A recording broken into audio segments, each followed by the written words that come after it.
Hello mga mi! Sa mga nagtatanong kung kailangan pa daw bang i-avail ulit yung 8%, paano naman daw ito ina-avail ulit for 2025? So, para makapag-avail ulit ng 8%, meron tayong 3 ways. Yung una, through Orus. So, magla-login ka sa Orus and then meron po dong update information. I-click nyo po yung 8%.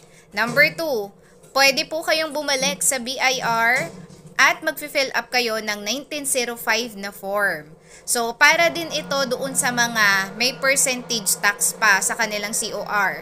Pwede nyo din pong ipa-update yung inyong mga COR at patanggal na yung percentage tax at ang maiiwan na lang is yung individual income tax. Next, yung pangatlo naman is pag nag-file kayo sa initial filing po ninyo ng inyong 2551Q and 1701Q, i-tick nyo po yung 8%. So, kahit alin dyan sa tatlo na yan, pwede po kayong makapag-avail ulit ng 8% for 2025 taxable year. So, kung meron kayong question, suggestion, and correction, i-comment nyo lang po dyan. So, ito po ulit si Mami Chris.